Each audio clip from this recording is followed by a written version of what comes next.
welcome back. Today I'm going to be talking with you about some tips you can use for those days when you look in the mirror and you don't see you. You don't feel like you, and the person looking back at you in the mirror isn't the reflection you normally see. Now, the idea for this kind of came about when my mom was sick. She passed away from cancer 5 years ago, but I still remember she went to a workshop and it was put on by the Canadian Cancer Society. I forget what the particular program was called, but I will link it in the description box below if you're interested in checking it out. But it's basically a program where women with cancer went in, and it was a workshop, and they showed these women how to apply makeup again. Some of these women may have never had experience with makeup before, and some of them did. But the thing is, once you go through chemo and radiation and you're sick like that, the way you look has changed drastically. You might not have eyebrows left, if hair at all, on your head. Your skin gets sallow, it gets kind of gray and yellow. Your cheeks might be sunken in. There might be things going on with your teeth. You might be getting cold sores and all that sort of thing. So for a lot of these women, they look in the mirror and all they see is this disease that's kind of invaded their body. They're not seeing them anymore. They're seeing the effects that this disease is taking on them. So this program goes in and it shows them how to do eyebrows on themselves if they don't have any. It shows them how to do false lashes if they don't have any. It shows them how to do their makeup and items that they can use that aren't going to hurt them as well, because their skin generally is a lot more sensitive, it's more tender, it's more frail. So it gives all these things. So I remember my mom went to this workshop with her friend and she was so excited to show me all the goodies she had gotten. She had this huge bag of makeup and she was just pulling item after item out of here that had been donated to this cause and that these women were going home with and they got to use. She was so excited to have an opportunity to have learned to do something for herself, so that she wasn't masking who she was in any way, but she was learning how to make it so that if she felt up to it, she could put the makeup on and she could look in the mirror and she could go out in public and she would feel like herself again. It empowered her so that she didn't feel like this disease was just the first thing everyone saw. So that's where the idea from this video kind of stemmed from. Not that many of us, if any of us, are going through those kind of battles right now, but we're all going through something. There's days when we wake up in the morning and we didn't sleep at all, or we're going through some sort of heartbreak, or just life in general is crap for us, or whatever the case may be. Maybe life is going great and you just pigged out and now you have the effects of it all over your face from like junk food. Who knows? Whatever the case may be, you look in the mirror and you're not seeing you. You're seeing somebody else, the effects of what's going on around you, the effects of what you've done to yourself or what the environment has done to you or that other people have done to you. And regardless of how we might want to sit at home and binge watch Netflix and eat a bag of chips and dip or candy or whatever your vice may be, sometimes we do have to pick ourselves up and get up and go out and carry on in the real world. And not that we need to fake it or mask what's going on, but we don't need to proclaim to the world that, hey, I just broke up with my crappy ex or whatever and he treated me like dirt, and you know what, it might be a relief to finally be done with it, but it still hurts. Or you know what, I'm really hurting about this, or I'm really suffering, or I'm really going through something, but I don't feel like dealing with it with all these people. I have my core group, I'm going to deal with it with them. I don't need to broadcast it to everyone else. But the way you look might be doing that. Maybe you have swollen eyes, maybe you're breaking out, maybe you have dark circles, maybe you just look tired and you don't want to look that way. Again, this is not on how to mask our features. This is how to feel like us when we look in the mirror. So here are a few tips that I have come up with. You have puffy eyes. You have been crying all night for whatever reason it may be, and your eyes are puffy and they are red. They are bloodshot. There is no disguising the fact that, you know, something went down the night before or a few days before, and again, you're picking yourself up and you got to go out in the real world. Some of these tips might sound cliche, but the tip here is cold or cool. So you can take cucumbers. There's a reason why spas use cucumbers. It's because they retain water and they are cold. You slice up some cucumbers, put them in the fridge, stick them on your eyes. It's going to do wonders for any puffiness that you have. Same with if you take a spoon and you put it in the fridge. It's a conductor of heat and of coolness, and it's going to hold on to that coolness. And if you put it on your skin, it's going to slowly make your skin going to help take the puffiness out of your skin. It's going to reduce that inflammation and it's going to just tone it all down for you. It's going to take away some of the redness after, you know, the cold from being on you has dissipated a little bit. So yeah, I would suggest a cold spoon. I would suggest a cold cloth. I would suggest cool cucumber slices. I would suggest even tea bags. Make sure they are cold. Do not have freshly steeped in hot water tea bags and put them on your face. Please do not do that. That is bad, bad, bad, bad. These times, these teas have added benefits and other helpful things that are going to do beneficial things for your eyes and the puffiness you are experiencing than just maybe cucumber slices and that sort of thing. But in a pinch, even just a cool cloth on your face is going to reduce the inflammation. It's going to tone it down. It'll take away a little bit of the redness, not all of it, but it will help with the actual puffiness of what's going on. Now, if you have red eyes along with it from crying, or maybe you have allergies that are just acting up, or who knows what it might be, the only thing that I would suggest in this scenario with red eyes is if it's because you have some sort of infection going on in your eye, or you poked yourself in the eye or something like that, just let it heal. Don't put anything on it. Let it be. You don't want to put anything more onto it while it's trying to heal. But if your eyes are just a little irritated from crying or from allergies and that sort of thing, then these tips might help you as well. So I would stay away from anything red or pink around your eyes. You don't want that, because it's just going to take that redness and amplify it and just be like beep, beep, beep. Our eyes are red, we're inflamed, we're hurting. You don't want that. You're trying to avoid it. So my tip would be to stick with something in the navy, in the purple, in the green category for liners or shadows and that sort of thing. Those things are going to tone down the redness that's going in your eyes and kind of camouflage it a little bit. It's not going to take it away, but it won't add to it in any way. Even black would sort of add to it. It's going to be harsh against your eye, but the blues and the greens and the purples will definitely take away from that redness. If you don't have those colors, even a soft brown would be better than a black, because again, the black is just harsh and it's just going to stand out against the red. Another thing that is helpful is visiting your good old drugstore and picking up a bottle of Visine to help inflammation going on in your eyes. So it's going to help. It's going to be soothing and satisfying in your eyes as well, so it's something to definitely check out. Another thing to avoid if you can when it comes to your eyes, don't go for a heavy eye makeup look if you have red eyes. I would tend to go for a more natural look or something very light, maybe amp up your lashes or something like that. But I would stay away from going with a heavy eye look, because that's just going to add more attention to your eyes that you don't really want. You want to distract from your eyes a little bit, so you don't want to put all the focus there. You maybe want to focus on a brighter lip or something like that. The last tip I have for if your eyes are red would be to avoid putting anything pink too close to your eyes. I know we talked about shadow, but I'm talking about your blushes or your highlighters. If they have a pink tint to them, you don't want to go super close to your eyes. You want to keep them down a little bit further, just so that a red or a pink close to your eye, the more it's going to bring out those colors in your eyes. Now, another scenario, you haven't slept. Maybe you have a newborn. Maybe you're like me and you have 4 children and they just take turns not sleeping and you haven't had a good night's sleep in 10 years. I've been there. Concealer is your friend. But sometimes even the highest coverage concealers aren't going to cover your dark circles that you have.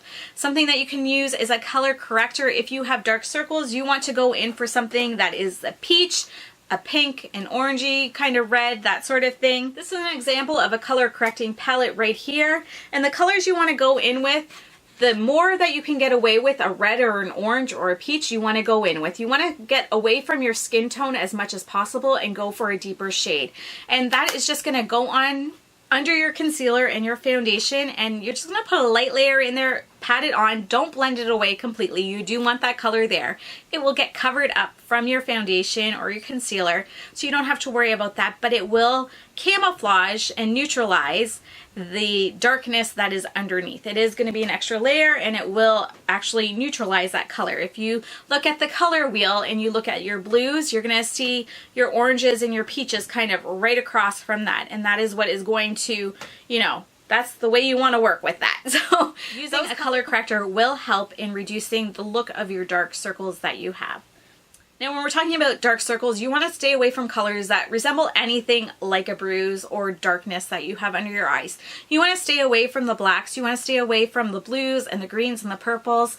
You can usually get away with a brown liner if you need to, but make it a lighter brown one and not a deeper shade, especially if you're using shadows. You can usually find a lighter shade just to give that definition if you do need it. Again, stay away from the dark shadows. Go with a more brighter look. It's going to just lift your whole eye. It's going to just lift your look completely if you keep it bright on top, and it's going to take away from the darkness underneath. You don't really want to add darkness to your top because it's just going to kind of take in and pull out that darkness that has that you've tried to cover up. If you have a puffy face, maybe it's from something you ate, maybe you have an issue with salt if you eat it and you wake up kind of bloated and puffy, and especially in your face, or maybe you're dealing with some kind of autoimmune issue or disease or that sort of thing, or anything, and your face might be puffy. Again, a way to bring that down would be a cool cloth. You don't really want to try tea bags or cucumber slices or spoons because you'd be putting an awful lot of them all over your face. But a cool cloth would help a lot. It will again bring the inflammation down, it will calm your skin, and it will just bring that puffiness down. Another thing you can do to help take the look of the puffiness away is to contour. If you carve out your cheeks and you kind of carve out your chin, it's going to give definition to your face that might otherwise not be there because of the puffiness that you're experiencing. And now we're going to talk about the dreaded breakouts. These could happen for any number of reasons. It could be because of something you ate. It could be because of stress. It could be because of lack of sleep. It could be anything pretty much. It could just be that time of the month and it's come to haunt you. Maybe you tried different skincare products recently, like I did, and you've had a face full of friends that have come to visit and they don't want to go away.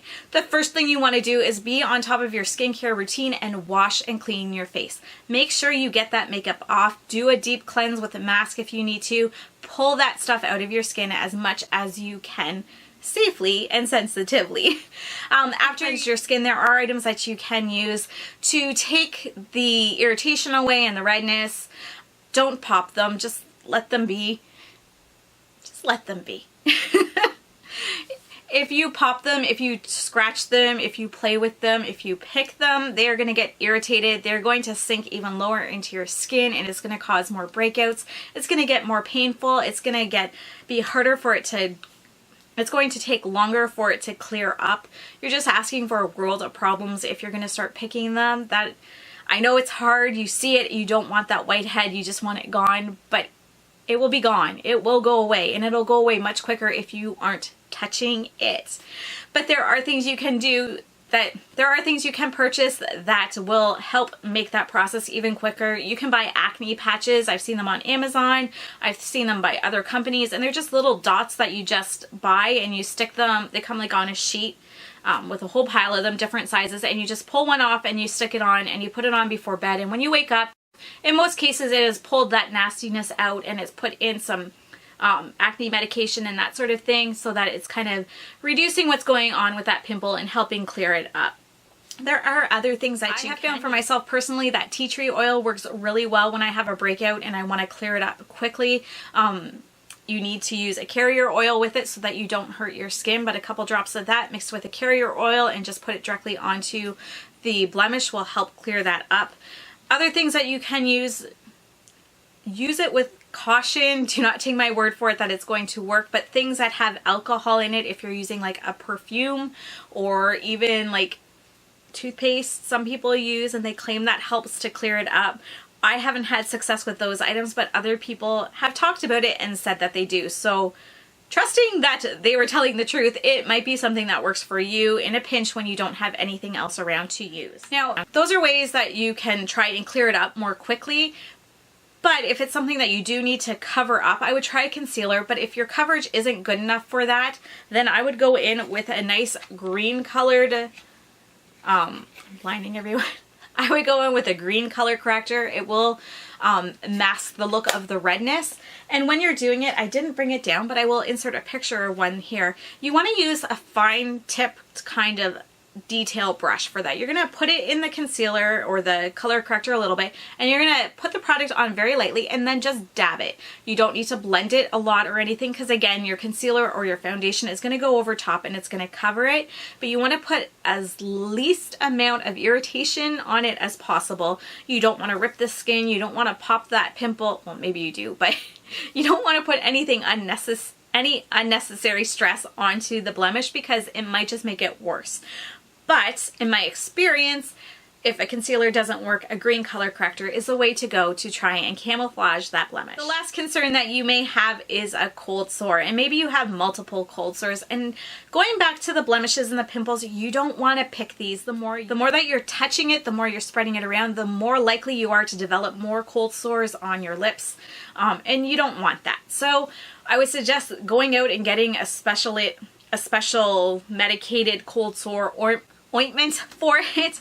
That would probably be your best bet, and just stay away from things on your lips. If you're finding your lips are getting dry and cracked, then go in with a lip balm, but don't use it directly on your lips. Don't double dip because you're just asking for problems, especially if you forget that you've done it and your cold sores clear up and then you go in and use it again afterwards. You're just going to end up causing the same problem to happen again because those germs are going to stay on the lip balm and you're just going to put them back on. So you don't want to do that.